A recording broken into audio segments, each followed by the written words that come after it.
선생님들 좀 쉬셨나요? 자, 이번에는 문항을 계속 이어서 보도록 하겠습니다. 아까 6번 문항이었는데요. 자, 페이지를 조금 넘기도록 하겠습니다. 6번 문제. 자, 6번 문항은 이제 언사기 문제네요. 언사기 문제. 언사기는 기본적으로 스키마를 배경으로 한다는 거에서 여러분들이 좀 많이 착각하는 게 분석을 잘하면 잘 풀 수 있다 이렇게 얘기하신 경우도 있지만 사실은 정확하게 말하면 언사기야말로 사전에 공부를 하지 않으면 그 취지를 제대로 파악하기 어렵습니다. 그래서 한번 이 문제를 통해서 그런 부분도 한번 확인해 보도록 하겠습니다.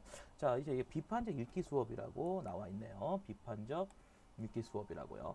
자, 읽기 자료에 대한 이제 교수 학습 자료라고 얘기하고 있습니다. 여기서 이제 제일 중요한 코드가 바로 비판이라는 거죠. 비판. 자, 비판이라고 하는 것은 크게 두 가지를 갖고 있는데요. 하나는 이제 평가로서의 비판이 있고요. 말 그대로 비판으로서의 비판이 있습니다. 이게 무슨 말이냐?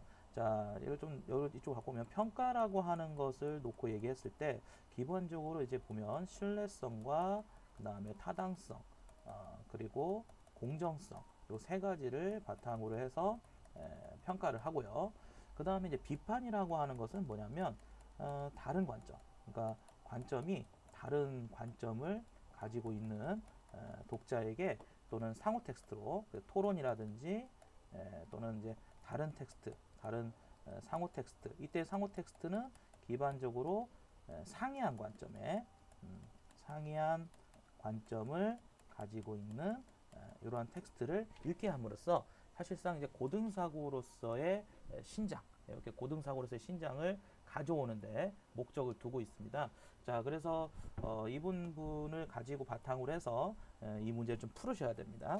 그래서 이 코드가 없는 사람은 당연히 이 문제에서 정답 맞추기가 하늘의 별따기죠.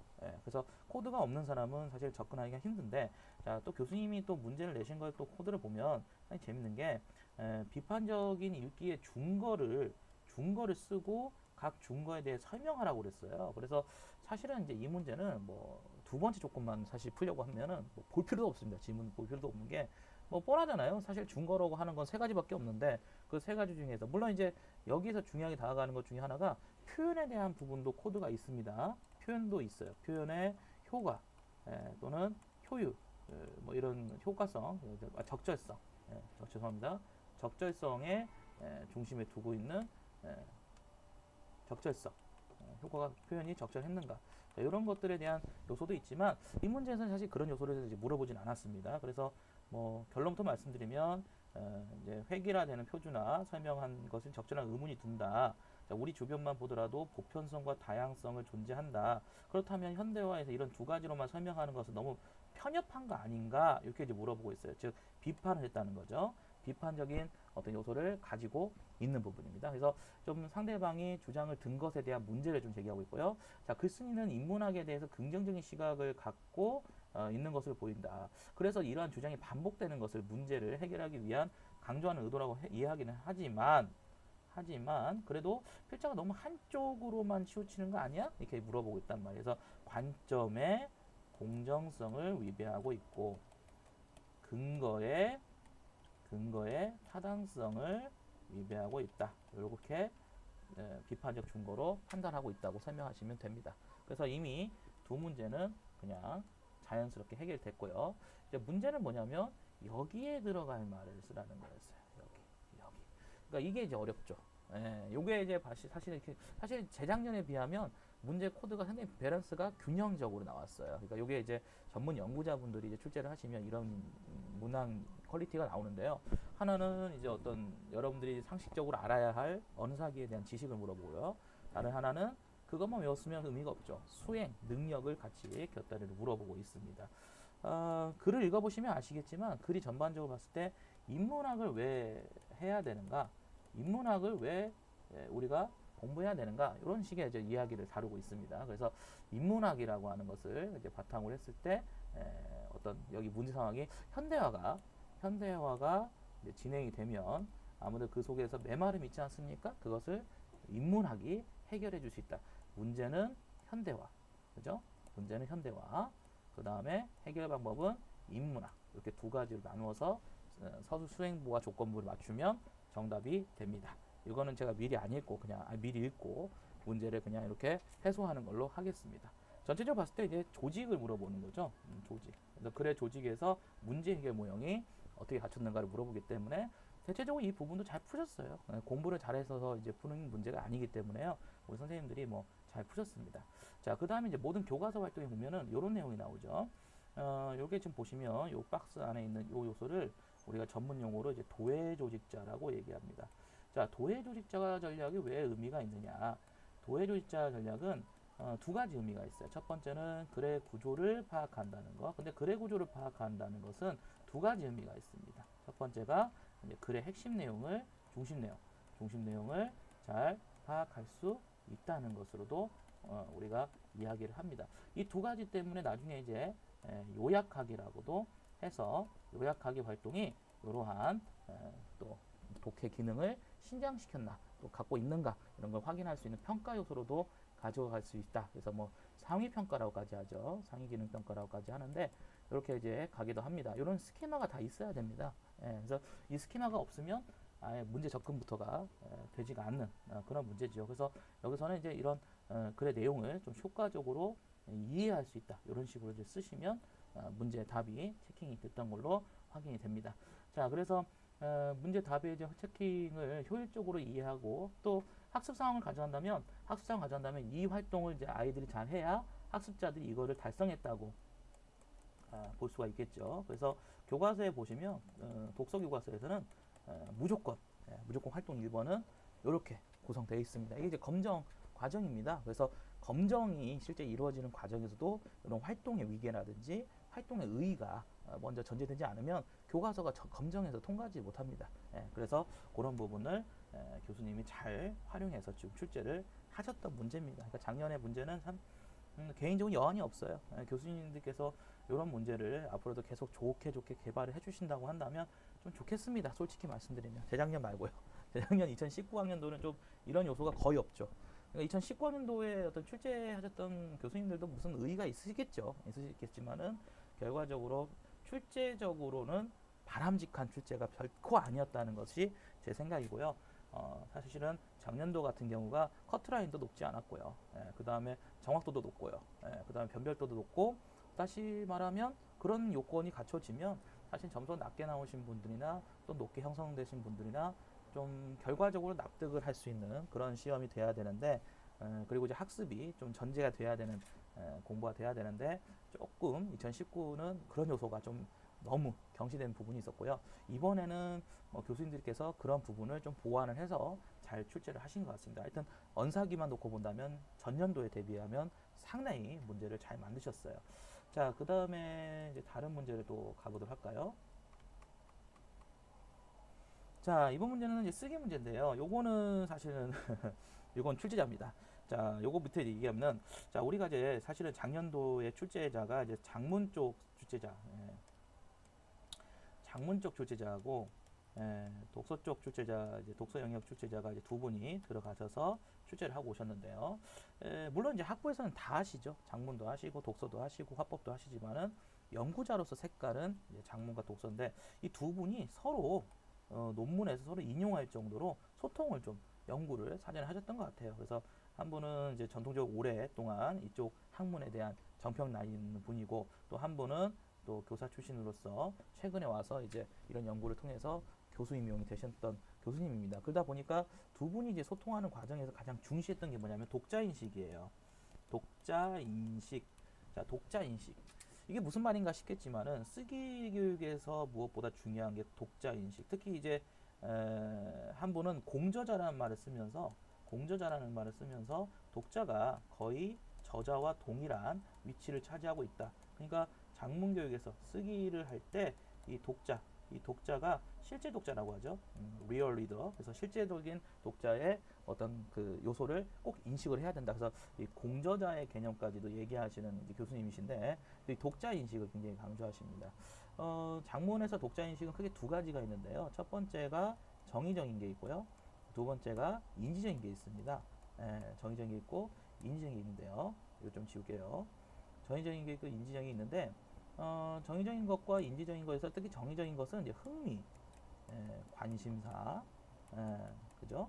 동기, 이런 것들을 이제 태도, 이런 것들의 지속적인 원래 기제를 가지고 있는 것들을 말하는 거고요.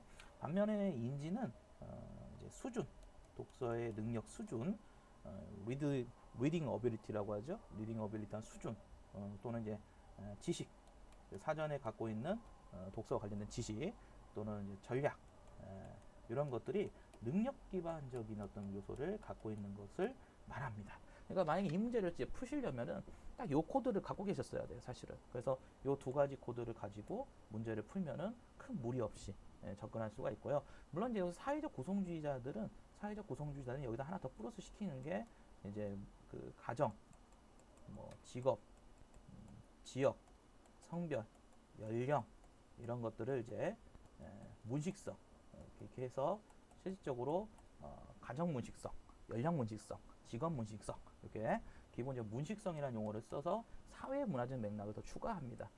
과거에 동일한 교수님이 2017에 출제를 하신 적이 있었는데 그때는 가정 문식성을 또 내셨었어요. 그러니까 코드가 이제 교수님의 코드를 내신 겁니다, 사실은.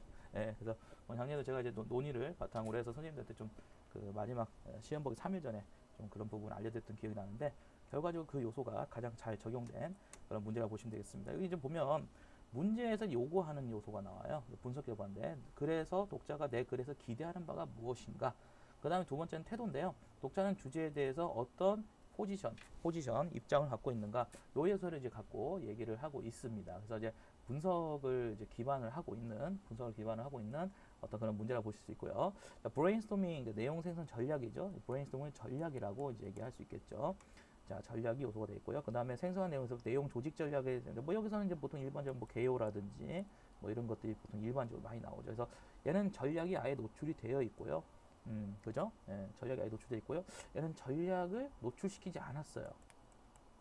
노출시키지 않았다는 얘기는 의도가 좀 다분히 불순하다는 얘기죠. 그죠?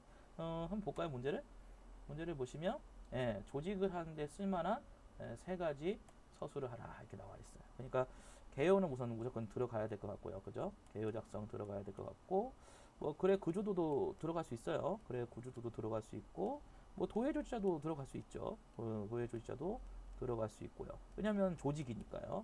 그 다음에 이제 뭐 얼개짜기도 들어갈 수 있을 거고요. 얼개짜기도 들어갈 수 있을 것 같고요. 그래서 기본적으로 이제 뭐 요소를 가지고 또 다발짓기도 갈 수 있을 것 같고요.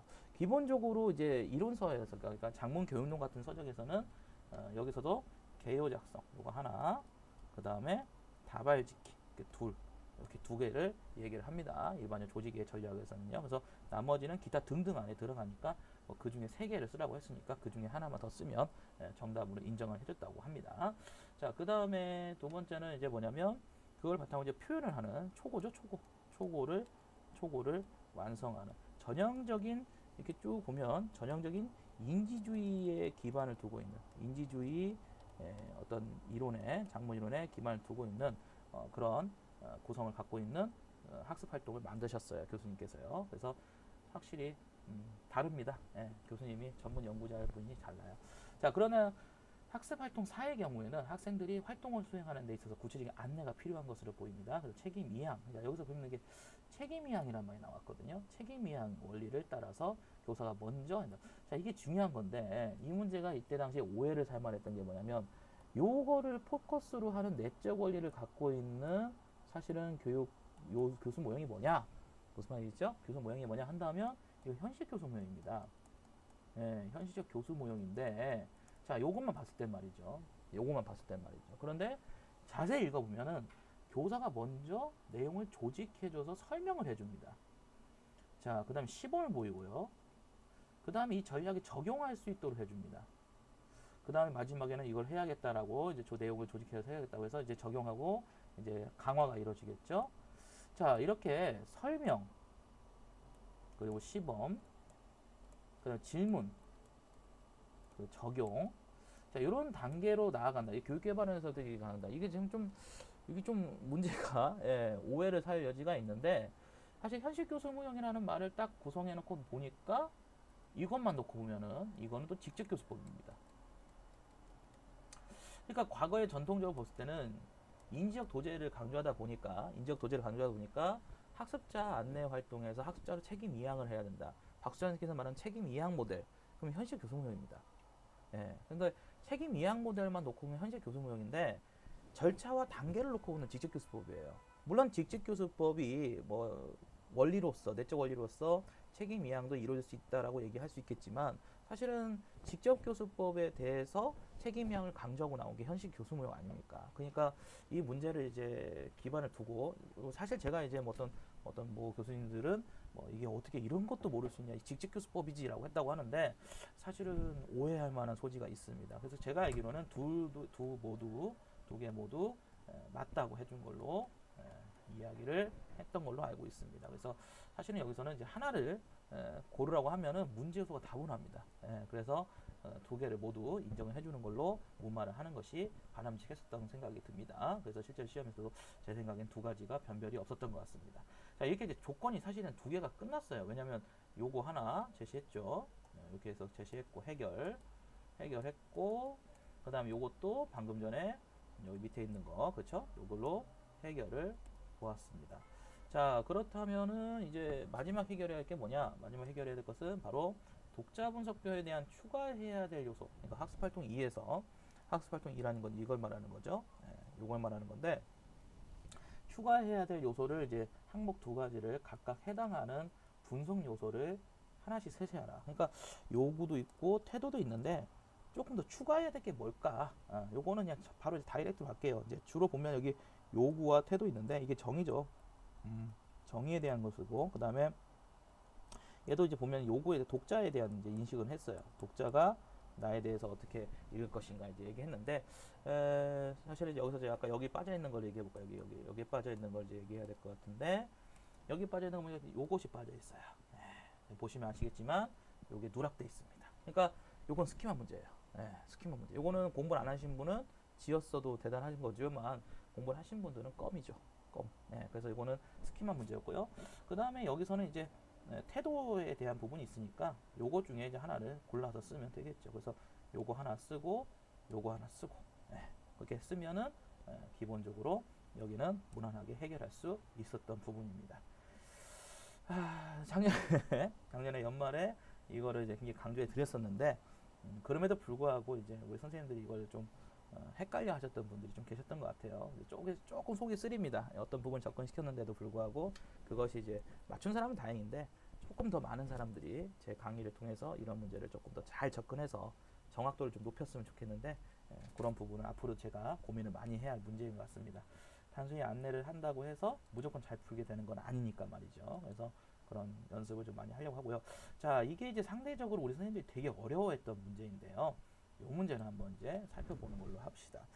사실 이거는요, 학계에서 좀 문제가 될 수 있을 것 같습니다.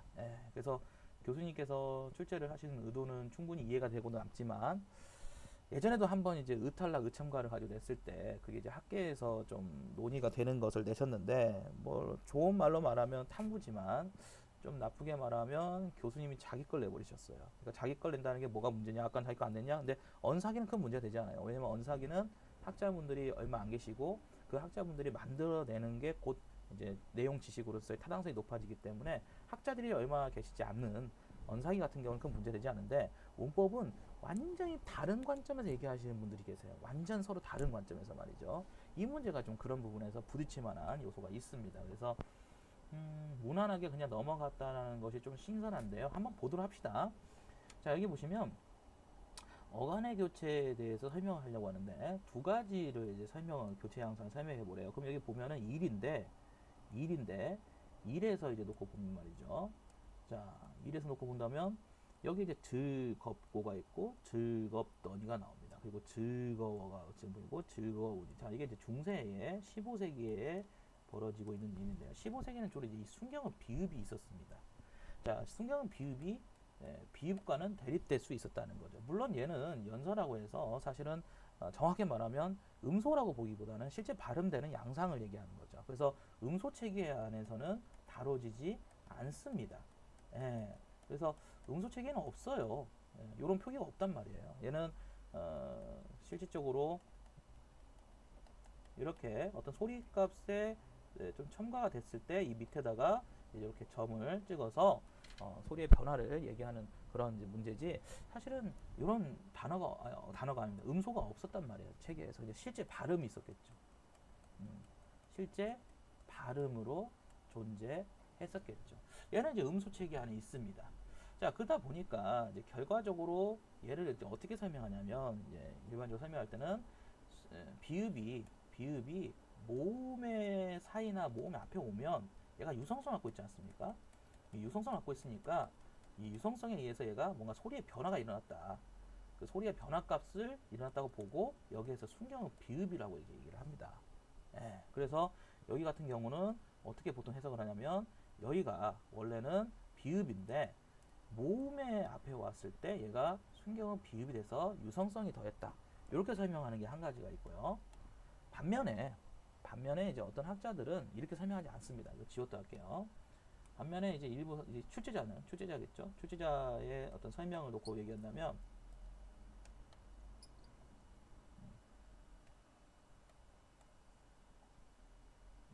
죄송합니다. 다 지워버려야겠네요. 자, 출제자의 설명을 놓고 본다면 이 출제자분 같은 경우는 여기를 먼저 주목을 합니다. 자, 여기 보이십니까? 여기를 주목하셔요. 그 다음에 여기를 이제 주목해 보면 얘는 지금 이제 뭐냐면 연철 표기가 되어 있어요. 예, 왜 연철이냐면 똑같은 논리인데 모음 앞에서 오니까. 자, 형식음의 어떤 요소니까 뒤에 오는 게 또 어미다 보면은 또 문법 형태소 아닙니까? 그러니까 연은 연철이 돼요. 연철이 되기 때문에 얘가 원래 기저형이 요거였다고 이제 보는 거죠. 여기까지 이해됐어요? 근데 반면에 여기를 보시면 자음 앞에 오거나 또는 단독적으로 쓰였을 때 얘가 어디에 오냐면 음절말에 옵니다. 이게 이제 문법학자들이 이제 음문헌 학자들이 설명하는 방법인데 음절말에 오게 됩니다. 그럼 음절말에서는 얘가 발음이 될 수가 없어요. 왜 그러냐? 그것은 불파라기 때문에 불파가. 그러니까 얘가 지금 음절말에 오면 얘는 발음이 안 됩니다. 얘는 다 어떻게 발음되냐면 비읍으로 발음이 돼야 됩니다. 그러니까 무슨 말이냐면 음운헌 학자들은 이제 음절말에 와 있는 비읍은 원래 기저형의 어떤 형태가 아니라 순경은 비읍을 기저로 보고 얘가 이 자리에 왔을 때 음절말에 왔을 때 이렇게 바뀌었을 것이다. 이렇게 설명하는 거예요. 재밌죠? 네. 그러니까 학자가 두 학자의 관점이에요. 그러니까 이거를 어느 하나를 맞다고 하는 거는 좀 위험한데 교수님은 하나를 맞다고 해버렸어요. 그러니까 이제 멘붕이 오는 거죠. 게다가 여러분들이 보통 많이 보는 책 중에서 이제 한문총을 많이 보시는데 한국어 문법 총론 말하는 거죠. 요거 많이 보시는데 요거 보시면 이 문제 망합니다. 왜냐면 방금 전자로 설명하는 분이거든요. 한문총 말이죠. 저자가. 그래서 한문총 저자는 순경은 비읍을 기저형을 보지 않고 비읍을 기저형으로 본 상태에서 모음어미 앞에서 기저형이 이제 바뀌었다 이렇게 얘기하는데 이분은 이제 원래 기저형이 순경은 비읍으로 보는 사람이에요. 그래서 왜 설명 타당성이 높은가를 설명하라고 하면서 이게 유별난 겁니다. 그 이유를 설명하라고 했거든요. 근데 그걸 이를 바탕으로 그래. 이를 봤더니 이에서는 보이십니까? 이에서는 모음의 앞에 왔는데도 뭐가 일어나지 않았어요? 순경은 비읍이 나타나지 않아요. 그러니까 이걸 놓고 보면 원래부터가 순경은 비읍이었지 순경은 비읍으로 교체됐다고 설명하는 게 맞지 않다는 거죠. 이게 무슨 말이냐면 원래 비읍이 순경은 비읍으로 됐다고 한다면 이 상황에서 됐어야죠. 그죠? 예, 근데 여기서는 안 된 거 보니까 원래 비읍이 순경은 비읍이 됐다는 설명은 맞지 않다. 이게 답입니다. 그러면 뭐냐?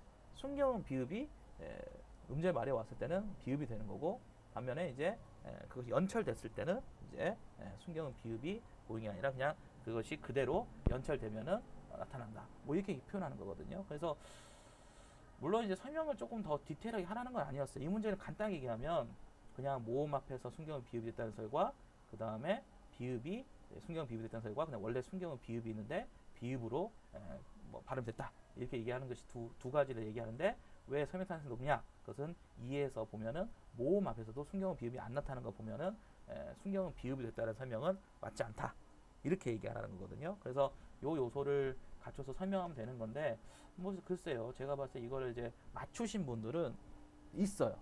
제가 이제 상담을 해보고 이제 합격생들 보면은 맞추신 분도 있는데 좀 이렇게 표현하면 어떻게 되냐 경북대 학생들 잘 만났어요. 경북대 경북대 학생분들이나 저쪽 영남대 학생분들 좀 잘 맞추셨어요. 국어교과에서. 왜냐하면 그쪽에 이제 계시는 국어교과 연구자 교수님이 이런 식의 설명하시는 교수님들이 계시거든요. 그래서 그쪽에 이제 학부생들은 교수님께서 수업 시간 다 해주신 거다 이렇게 얘기하시는 경우가 많습니다. 근데 반면에 그냥 서적 중심으로 공부했거나 그냥 어떤 공부하셨던 분들은 상대적으로 이런 문제를 되게 어려워하셨고, 사실 작년에는 제가 이 기저형에 대한 얘기를 했었어요.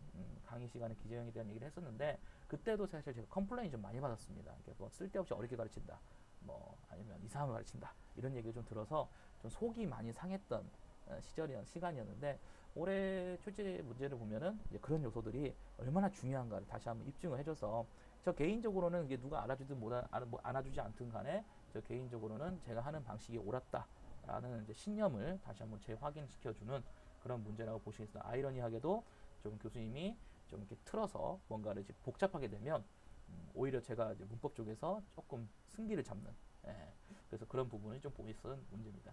자, 그 다음 이건 현대문법이죠.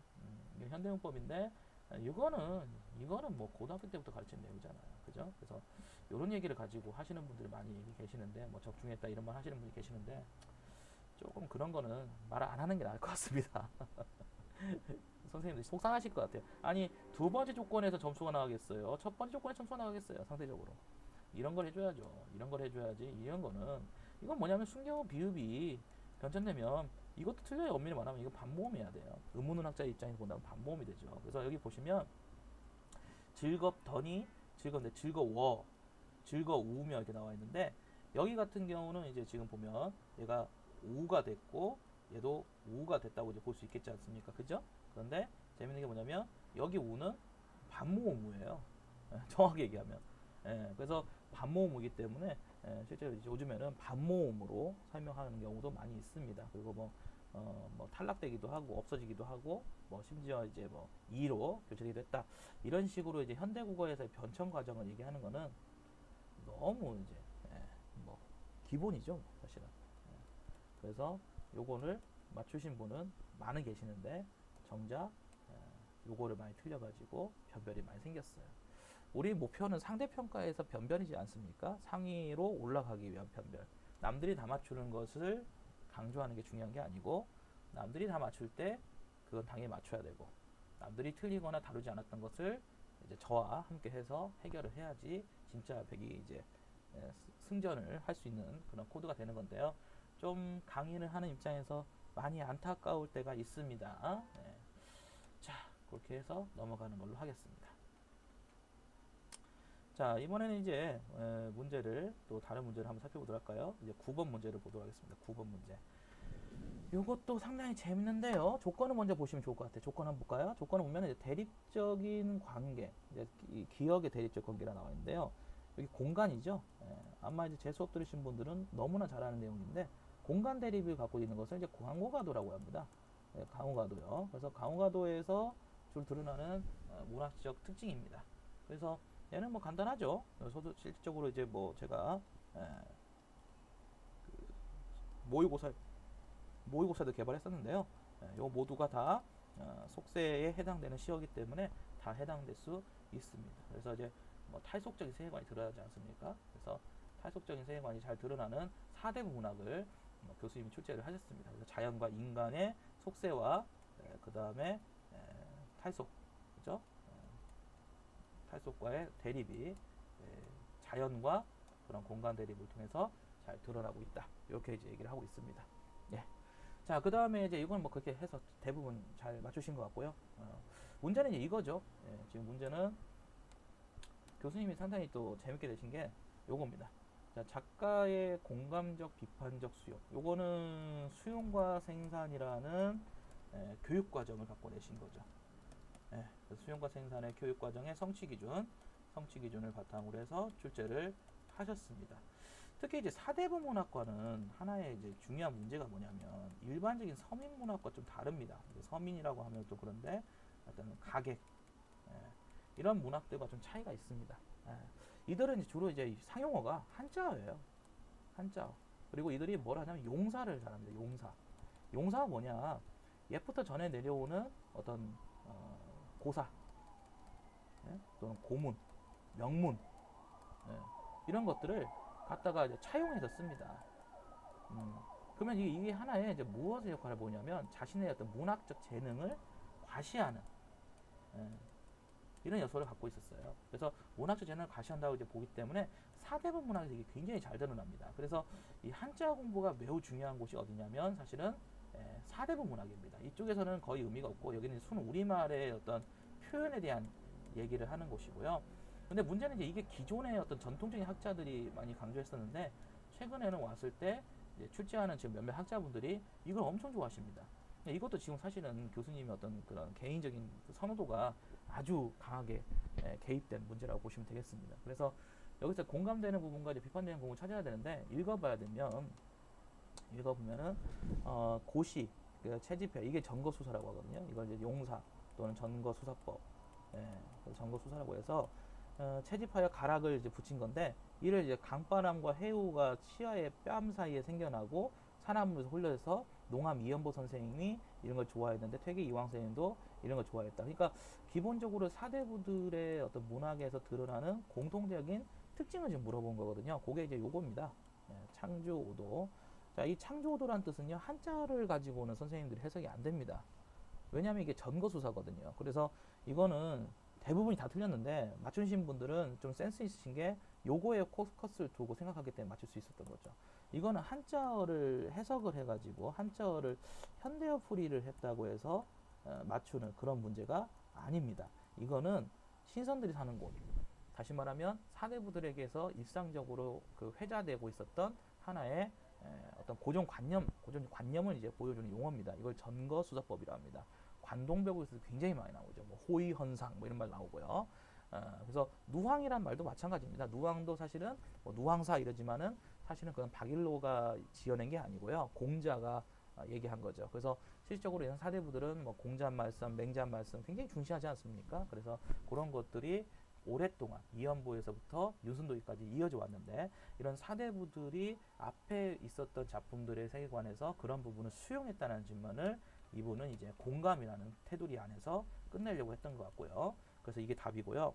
두 번째는 이제 비판이 이게 우리말에 갖고 있는 그러니까 관념은 그대로 살리되 위의 것이 관념이라면 관념은 그게 살리되 이현보는 관념만을 강조했지만 윤선도는 음양에 대한 이치 그러니까 우리말이 가지고 있는 어떤 표현의 그 율격적 특징 요거를 굉장히 강조했죠. 이 작품이 굉장히 유명한 이유가 뭐냐면 바로 이 부분입니다.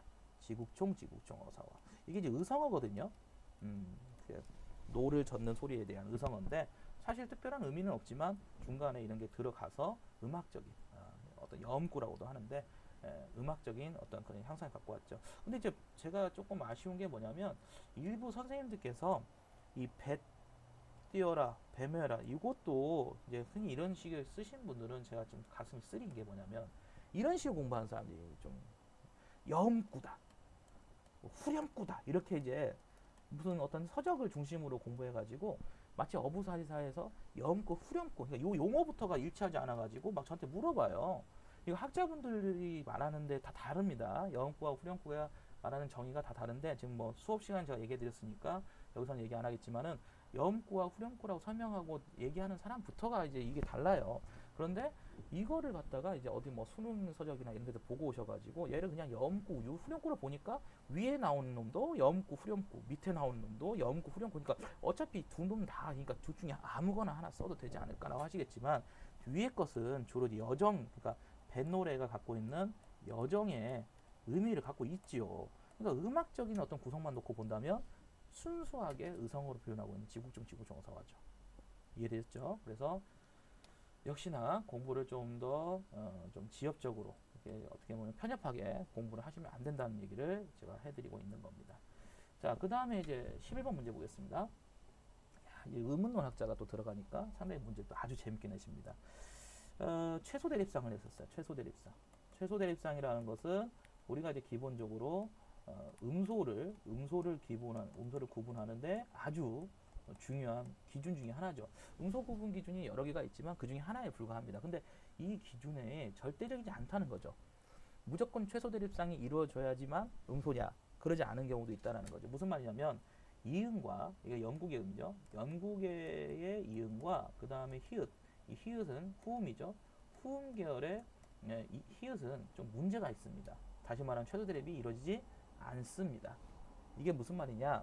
연국에는 음절 구조 제약이 있어요. 음절 구조 제약이라는 말을 쓰는데 음절 구조 제약이 뭐냐면 음절을 이룰 때 나타나는 제약이라는 건데요. 연국에는 문제가 뭐냐? 초성에 올 수가 없습니다. 종성에서만 나타납니다. 그러니까 일반적으로는 이제 초성부형 초성이라고 하잖아요. 그래서 초성에 있는 글자가 종성에도 올 수 있고 종성에 있는 글자가 초성에도 한 번 더 쓰는 건데 문제는 이응, 영국에는 그러지 않아요. 영국에는 반드시 종성에서만 쓰입니다. 자, 근데 후음은 어떠냐? 후음. 후음은 문제가 뭐냐면 자, 보세요. 좋다라고 하는 것을 놓고 볼게요. 좋다를 놓고 본다면 얘는 좋다라고 발음이 됩니다. 자, 그러면 이번엔 모음이 와볼까요? 모음이 와서 조아가 되면 얘는 조아라고 해서 탈락이 돼버립니다. 다시 말하면 자음이 오면 축약이 일어나고요. 그 다음에 모음이 오면 탈락이 일어납니다. 다시 말하면 온건하게 종성에서 발음이 될 수가 없어요. 그러니까 무슨 말이냐면 히읗은 종성에서 발음이 안 되고요. 나타날 수가 없고요. 대신 초성에서 나타납니다. 그런데 영국에는 또 종성에서 나타날 수 있는데 초성에 나타날 수가 없어요. 그러니까 다시 말하면 이응과 히읗은 문제가 뭐냐면 서로 같은 위치에서 최소 대립을 이룰 수가 없어요. 얘가 종성에 오면 얘는 종성에 올 수가 없고 얘가 초성에 오면은 얘는 초성에 올 수가 없으니까요. 최소 대립을 하려면 둘 다 같은 위치에 와서 최소적인 대립을 이루어야 되는데 자리매김에서 상보적 분포가 일어나지 않습니다. 그러다 보니까 상보적 분포가 일어납니다. 죄송합니다. 상보적 분포가 일어납니다. 그래서 그러다 보니까 이거 최소 대립이 일어날 수가 없어요. 같은 자리에 와야 이 두 놈이 다른 거구나 인식할 수 있는데 그럼에도 불구하고 얘가 왜 음소인가 봤더니 다른 사례들을 놓고 얘기해보자 이거야. 다른 사례들 놓고 얘기해보면 예를 들어서 히읗이 총성이 왔을 때 사례. 그래서 어와 허를 가지고 얘기해볼까요? 자, 구분되죠? 맞습니까? 땅과 땀을 갖고 한번 얘기해볼까요? 자, 구분되죠? 자, 그러면 이 둘의 사이에서는 최소 대립이 일어납니다. 자, 그래서 요거를 사례를 들은 것을 해결할 수 있고요. 요거를 설명해서 얘기하는 것을 해결할 수가 있게 되는 것이죠. 그래서 음가가 없음을 이제 토기에 설명하라. 그 다음에 종성에 실현되지 못함을 설명해라. 요거 설명하면 되죠? 요거 설명하면 됩니다. 그 다음에 요거 설명하면 되겠죠? 요게 1번, 이게 2번, 그리고 이렇게 3번. 이렇게 쓰면 정답이 구성이 됩니다. 그렇게 막 어렵고 복잡한 문제는 아닌데 선생님들이 다 그래요. 작년에 시험을 좀 이렇게 말씀드리면 죄송한데 페인이 뭔가라고 생각해보면 공부를 안 한 사람은 뭐 얘기할 필요가 없겠지만 공부를 1년 동안 열심히 했다고 해도 점수가 잘 안 나오신 분들께 제가 꼭 드리고 싶은 조언은 뭐냐면 혹시 학습을 단순 암기나 정리 또는 단권화에 중심을 두고 있거나 아니면 스터디나 어떤 다른 사람과 그 양적인 팽창에서 교류하는 그런 스터디를 주관하지 않았을까. 또 어떤 서적이 인터넷에서 좋다, 꼭 읽었어야 된다, 이런 수기라든지 그런 소개를 받고 그런 책들을 단순하게 단권화하고 정리하고 노트하고 다시 그걸 외우고 정리하고 그리고 마지막에 가서는 결국 이제 임용고사 실제 모의고사를 봤는데 모의고사는 대부분 뭐 문제를 풀기 위한 분석력을 키운다, 뭐 문제 작성하기 위한 요령을 키운다라고 해서 좀 말초적으로 기술적으로 가지 않았는가를 생각해 보실 필요가 있습니다. 지금 문제는요 응용을 할 줄 아셔야 돼요. 응용을 하고 적용을 할 수 있어야 되는데 그 요소가 배제된 공부를 1년 동안 열심히 하시면 사실은 죄송합니다. 열심히 하시면 사실은 그 안에서 선생님들이 좀 학습하시는 게 그다지 효과가 떨어질 수도 있어요. 이거를 조언을 꼭 해드리고 싶습니다. 중간에 제가 너무 흥분한 나머지 이것도 꺼버렸습니다. 다시 돌아와서요. 이제 마지막 문제입니다. 요거하고 또 쉬었다 하겠는데요. 자, 이 문제는 이제 시 문제입니다. 작년에는 시어를 찾으라고 했는데요. 뭐 그 문제가 사실 바람직한 문제는 아니었죠. 그래서 시어를 찾으라는 문제는 바람직하지 않았기 때문에 이번에는 이제 시어를 찾는 것보다는 심상과 운율에 드는 시 의미를 어의 의미를 쓰라고 물어보고 있습니다. 자, 심상을 가지고 얘기하면은 이제 하나의 감각을 다른 감각을 전이했다. 이걸 이제 공감각이라고 하죠. 공감각이 얘기하는데 하나의 감각을 공감각이라고 합니다. 자, 공감각, 감각의 전이라고 하는데요. 감각의 전이. 뭐 이거는 잘 푸셨던 게 뭐냐면 거의 이제 그 수능 준비하면서나 학교의 어떤 그 학창 시절이죠. 고등학교 때 공부하다 보면은 거의 의무적으로 이제 배웠던 게 이거 아닙니까? 솔직히. 이거는 뭐 공부를 잘해서 푼 문제가 아니라 그냥 워낙 각인된 작품이죠. 너무 유명한 작품. 그래서 새파란 순수의 설이다, 슬이다 이렇게 보면 공감각입니다. 그래서 가에서 찾아 쓰라는 것은 이제 잘 찾아 쓰셨는데 지금의 이제 신의 한 수가 또 뭐냐면 그 의미를 쓰라고 물어봐요. 이러다 보니까 이제 막 작품 공부 열심히 한다 막 이렇게 하시는 분들이 많이 계시는데 그렇습니다. 그래서 이제 뭐 여기서 나오는 이제 교육 내용, 그런 교육 내용을 가지고 얘기해 본다면, 결과적으로 이제 뭐 여기서 이제 뭐 순수하고 연약한 존재, 순수하고 연약한 존재에 대한 어떤 좌절, 그죠? 동경했던 자신이 동경했던 바다가 사실 알고 봤더니 아주 짠물에 설에 있었다. 그래서 이제 좌절, 상처 뭐 이런 식으로 해서 쓰시면 그 심상이 그런 것을 잘 드러낼 수 있었다. 심상 문제를 하나 냈고요, 교수님이. 그 다음에 두 번째는 이제 문맥적 의미를 내셨어요. 그죠? 성의꽃이라고 하는 게 이제 상징이 있는데 그것이 문맥으로서 다가가야 됩니다. 문맥이라는 것은 시어들 간의 관계, 의미 관계를 통해서 파악을 해야 된다는 문맥적 의미. 그래서 이것도 그냥 뭐 상징이 무엇이다 뭐 이런 식으로 뭐 외우거나 뭐 원형적 상징, 뭐 무슨 상징 이렇게 외웠던 분들은 이 문제를 아예 접근도 못하게 되는 거고요. 이제 그런 식의 공부가 거의 지금 의미가 없다는 얘기를 하는 겁니다. 그 다음에 별도로 그 다음에 시의 의미 관계를 찾는 이걸 굉장히 트레이닝을 많이 했었어야 됩니다. 제가 이제 보통 현대시 교육의 중심을 이렇게 잡는 이유가 트레이닝을 많이 해서 그 트레이닝 속에서 프레임을 좀 만드셔야 되는데 얘는 또 다행스럽게도 교수님께서 찾아낸 시어를 미리 이렇게 괄호를 쳐서 물어보았습니다. 그래서 결론부터 얘기한다면 얘가 이제 입김이고요. 그 다음에 얘가 숨결입니다. 자, 버스 안에서 사람들이 모여서 아침 새벽에 첫 등교를 하거나 출근을 할 때 입김과 숨결이 놀아대면 이제 그 열기 때문에 성애가 끼죠. 그 성애를 꽃이라고 갖다 붙였습니다. 그러면 왜 성애꽃이라고 얘기를 했을까? 그 사람들이 갖고 있는 그런 삶의 애환, 그죠? 삶의 애환이라든지 그 사람들이 이런 시어를 통해서 결국은 어떤 정열, 숨결 내뱉는 정열 또는 아름다움 이렇게 얘기하면 되겠죠. 그래서 이 둘의 시어를 관계를 통해서 여기 나오는 성애꽃의 의미를 도출하는 이 구도로 이제 쓰게 된 거죠. 그래서 요거 쓰면 점수 포인트 하나, 이런 식의 이제 허용적으로 다가갈 수 있는 점수 포인트 하나. 이렇게 쓰면은 역시나 4점 맞는 게 별로 어렵지 않았던 문제입니다. 문학 공부 되게 어렵다고 하시는 분들 많이 계십니다. 특히 시를 어려워하시는 분들이 많이 계시는데요.